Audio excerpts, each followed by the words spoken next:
धाकड़ खबर बेखौफसुमा बेबाक अंदाज।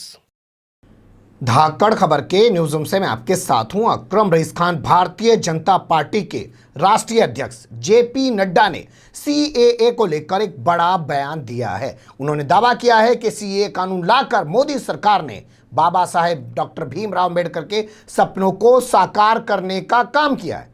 कैसे उन्होंने बयान दिया है और उनके बयान को कैसे देखा और समझा जा सकता है, वही इस खबर में आपके सामने रखने जा रहा हूं। क्या करूं, मजबूर हूं, आप इसे मजबूरी कह सकते हैं, विवशता कह सकते हैं, वरना मैं भी किसी भोंपू मीडिया के दलाल चाटुकार दंगाई पत्रकार की तरह बड़े सारे स्टूडियो में किसी बड़ी कंपनी के न्यूज़ चैनल में बैठकर वही भोंपूगिरी कर सकता हूं। पैसा किसी को बुरा थोड़ी लगता है, लाखों रुपए मिलते हैं। सिर्फ वो क्या कर रहे हैं कि जेपी नड्डा के इस बयान को प्रसारित कर रहे हैं, इसको लेकर परखने की कोशिश नहीं कर रहे हैं। खबर की शुरुआत करूं उससे पहले फिर बता देना चाहता हूं, पत्रकार जो है ना अल्ट्रासाउंड की तरह होता है, वो बता देता है कि बीमारी है। एक पत्रकार जो है वो आईने की तरह होता है। मैं आईना हूं, दिखाऊंगा दाग चेहरों के, जिसे बुरा लगे वो सामने से हट जाए। जेपी नड्डा ने जैसे ये बयान दिया, होना क्या चाहिए था कि भोंपू मीडिया उसके दलाल चाटुकार दंगाई पत्रकार उठा के आईना दिखाते, इधर से भी, उधर से भी, ऊपर से भी, नीचे से भी, और फिर एहसास कराते कि आप ऐसा कैसे बोल रहे हैं, आपके बयान में सच्चाई नहीं है, आप जो बोल रहे हैं वो जमीन पे दिखाई नहीं दे रहा। यकीन नहीं आता, दस्तावेज के साथ पूरी खबर आपके सामने रखने जा रहा हूं, लेकिन सबसे पहले देख लीजिए क्या कहा है जेपी नड्डा ने। मैं सीएए का जिक्र जरूर करना चाहूंगा। बाबा साहब चाहते थे कि सिटीजन्स अमेंडमेंट एक्ट के तहत देश के विभाजन के कारण दलित लोग जो पाकिस्तान में रह गए हैं वो भारत आए। मुझे दुख के साथ कहना पड़ रहा है कि आज तक कांग्रेस की सरकारों ने उनके पुनर्वास के लिए कोई कदम नहीं उठाए। यह मोदी सरकार है जिसने नागरिकता संशोधन कानून लागू किया, सिटीजन्स अमेंडमेंट एक्ट लागू किया। इस कानून के तहत एससी कम्युनिटी को काफी लाभ हुआ है। नागरिकता संशोधन कानून सीएए के तहत काफी बड़ी संख्या में दलित वर्ग के नागरिकों को नागरिकता दी गई है। पाकिस्तान में रहने वाले हिंदू, जिसमें अधिकतर एससी कम्युनिटी से जो लोग जुड़े हैं, अत्याचार और शोषण से पीड़ित थे, उनके परिवारों को प्रताड़ित किया गया था। आज जब हम सीएए के जरिए बाबा साहेब के सपने को साकार किया तो विपक्षी दल सीएए को विरोध कर रहे हैं। ऐसा करके वो बाबा साहेब का विरोध कर रहे हैं। सुन लिया आपने, जेपी नड्डा ने कहा कि पाकिस्तान और आसपास के तमाम मुल्कों के अंदर जो एससी एसटी की हालत है और वहाँ से लोगों को वापस लाने के लिए बाबा साहेब भीमराव अंबेडकर जो है पूरी एक मुहिम चलाना चाहते थे, और उसी के तहत हम ये एक कानून लेके आए हैं जिसे कहा जाता है सीएए। लेकिन विपक्षी पार्टियां इसका विरोध कर रही हैं। ये मौका था एससी एसटी मोर्चे की बैठक को संबोधित करने का। 2 दिनों तक चलने वाली इस बैठक को संबोधित करते हुए जेपी नड्डा ने अपने ये जो है मुखर विचार रखे हैं। अब इसमें कुछ चीज़ें हमने सर्च की तो मुझे लगा कि आपके सामने रखनी चाहिए। बड़ी सारी दुकान पड़ेगी ना हो हमारी, लेकिन जिम्मेदारी तो पत्रकार चाहे छोटा हो चाहे बड़ा हो, इसलिए मैं हमेशा कहता हूँ पत्रकारिता में कोई छोटा बड़ा नहीं होता है। पत्रकार पत्रकार होता है, और पत्रकार जब पत्रकार बन के बात करता है तो क्या डीएम, क्या सीएम और क्या पीएम, फिर उसके अंदर सवाल पूछने की और सवाल उठाने की हिम्मत होनी चाहिए। पहली तस्वीर जो मैं आपके सामने रख रहा हूँ, एक के बाद एक आप इसे देख सकते हैं।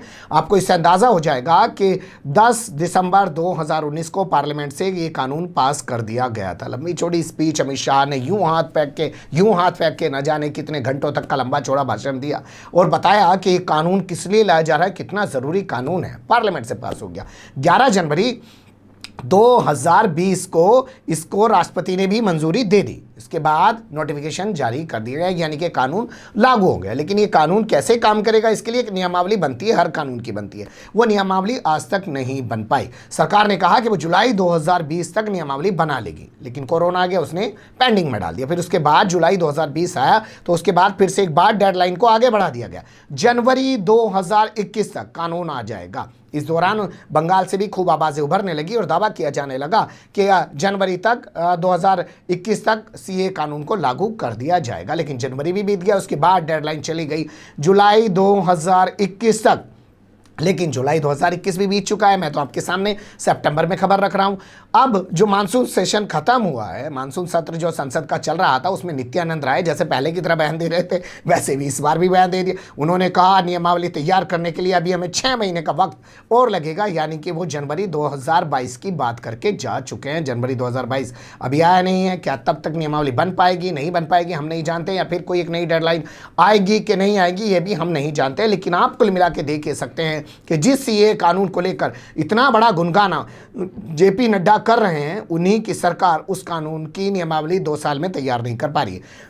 कहा जा रहा है कि कानून का विरोध किया जा रहा है, इस वजह से नहीं किया जा रहा। कहा जा रहा है कि कोरोना आ गया है, इस वजह से नहीं किया जा रहा। पर क्या वाकई में ऐसा है? सब कुछ वाकई में वैसा है जैसा जेपी नड्डा और सरकार बताने की कोशिश कर रहे हैं? नहीं जी, ऐसा नहीं है। बहुत सारी चीज़ें हैं जो मैं आपके सामने निकाल के रखने जा रहा हूं। ये खबर देखिए 29 मई 2021 की, गौर से देखिएगा। आप भी गूगल कर सकते हैं। भोंपू मीडिया के दलाल, चाटुकार, दंगाई पत्रकारों के अखबारों में ही छपी हुई खबरें हैं ये। इस खबर में कहा गया है कि सीएए कानून होने के बावजूद भी गैर मुस्लिमों को, जो भारत के अलावा और जो भारत में आए हैं, पाकिस्तान, अफगानिस्तान और आसपास के बांग्लादेश और तमाम जगहों से प्रताड़ित होकर, उन्हें नागरिकता देने के लिए पुराने कानून का सहारा लिया जा रहा है। पुराना कानून आप जानते ही हैं, 1954 वाला। उसी के तहत नागरिकता देने के लिए सर्कुलर जारी किया गया है। गृह विभाग यानी कि गृह मंत्रालय, अमित शाह के मंत्रालय के जरिए से ये सर्कुलर जारी किया गया है, जिसमें कहा गया है कि गुजरात, राजस्थान, हरियाणा और पंजाब के 15 जिलों में रह रहे गैर मुस्लिमों को, जानते हैं ना गैर मुस्लिमों कौन है? मुसलमान छोड़ के सब गैर मुस्लिमों को नागरिकता देने के आवेदन प्राप्त करें, यानी कि उनसे आवेदन स्वीकार करें, उसकी स्क्रूटनी करें, स्क्रूटनी करने के बाद उनको भारत की नागरिकता दें। सीए कानून मौजूद है और ये बात मैं आपके सामने कब रख रहा हूं? मई 2021 की। इसको लेकर हमने विस्तृत रूप से खबर भी की है, वो आप देख सकते हैं हमारे आई बटन पे क्लिक करके या डिस्क्रिप्शन में जाके। विस्तार से हमने इस पर खबर की है कि सरकार आखिर इस तरीके से क्यों बोल रही है सीए के होते हुए। अब अगली खबर 26 नवंबर 2020 की, ये खबर मैं आपके लिए निकाल के लाया हूं। इसमें कहा गया है कि सीए के चलते भारत आए हिंदू परिवारों को जब नागरिकता नहीं मिली तो वो वापस पाकिस्तान लौट गए। जी हाँ, ये खबर इन्हीं के जो चहेते तमाम पोर्टल हैं उनके जरिए छापी गई है। हमारे पास इतना जुगाड़ नहीं है कि हम ये तमाम चीज़ें खुद निकाल के आपके सामने रख दें। बड़ी सारी दुकान थोड़ी है, वो छोटी सी दुकान है। अब ये तस्वीर भी मैं आपके सामने पहले रख चुका हूँ।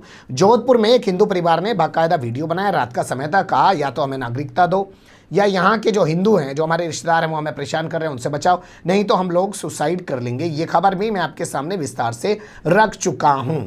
आप इसको आई बटन पे और डिस्क्रिप्शन में या दिए गए लिंक पे क्लिक करके देख सकते हैं। इसके अलावा एक खबर और है जो तमाम दावे कर रही है कि 1000 से ज़्यादा जो पाकिस्तानी हैं वो वापस लौट चुके हैं, क्योंकि नागरिकता उनको नहीं मिल पाई और कोरोना के चलते वो लोग बेरोज़गार हो गए थे, उनके सामने परेशानियां हो रही थी खाने पीने की, इसलिए वो अपने देश ही वापस लौट गए। पत्रकारों ने उनसे पूछा कि क्यों वापस लौट रहे हैं? उन्होंने कहा वहाँ हमारा कम से कम जगह तो है, किराया तो नहीं देना पड़ता हमें, कम से कम जहाँ हम वहाँ खेती बाड़ी करते हैं, जैसी भी रूखी सूखी रोटी होगी वहाँ पर हम खा सकते हैं। इसको लेकर पाकिस्तान के अंदर खूब प्रचार प्रसार भी किया गया है कि देखो वहाँ सीए के नाम पर डंका पीटा जा रहा था, कुछ लोग यहाँ से जा रहे थे लेकिन वापस यहाँ लौट आए हैं। जो वहाँ सब्ज बाग दिखाने की कोशिश की जा रही है वो असल में सब्ज बाग है नहीं, सिर्फ एक धोखा है।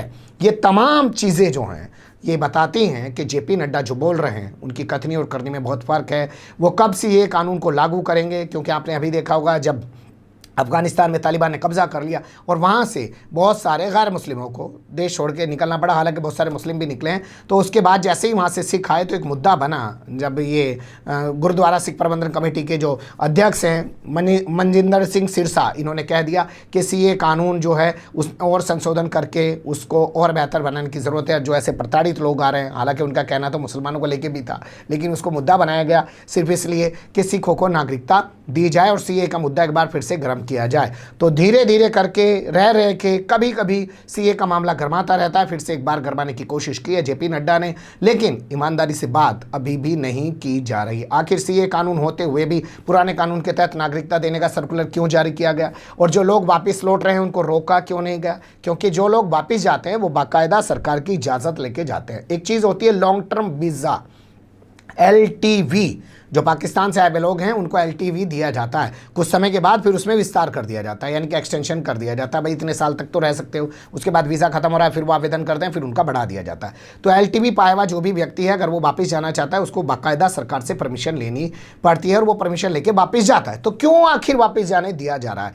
क्या यहाँ पे जेपी नड्डा को ये नहीं बताना चाहिए कि जब से सीए कानून आया है तब से कितने जो पाकिस्तान के शरणार्थी भारत में रह रहे थे वो वापस लौटे हैं, या कितने शरणार्थी जो है इस कानून की वजह से वहाँ से इधर आए हैं कि चलो भाई अब हमें नागरिकता मिल जाएगी? क्या बाकायदा डाटा के साथ उनको जानकारी नहीं देनी चाहिए? क्या उनको नहीं बताना चाहिए कि पुराने कानून के तहत सरकार नागरिकता देने का सर्कुलर क्यों जारी कर रही है? लेकिन वो नहीं करेंगे और भोंपू मीडिया वाले तो सिर्फ ये दिखा देंगे कि जेपी नड्डा ने कहा कि बाबा साहब भीमराव अम्बेडकर के सपनों को साकार किया। यहाँ एक सवाल और अधूरा रह गया, ये मैं किसी हिस्टोरियन से बात करके आपके सामने रखने की कोशिश करूंगा, क्योंकि इन्होंने जिस तरीके से बाबा साहब भीमराव अम्बेडकर को कोट करके अपनी बात को सही ठहराने की कोशिश की, तो उससे एक सवाल ये खड़ा हो जाता है कि आप बाबा साहब भीमराव अम्बेडकर ने इसी अंदाज में, इसी तर्ज पर और इसी तरीके से अपनी बात कही थी पाकिस्तान में बसे हुए SC ST के लोगों को लेकर, या कुछ और कहा था? क्योंकि ये मामला हिस्टोरिकल है, उस पर हम कोई टिक्का टिप्पणी अभी नहीं कर रहे हैं, लेकिन हो सकता है किसी ना किसी बड़े व्यक्ति से इस पर बात करेंगे और समझने की कोशिश करेंगे कि आखिर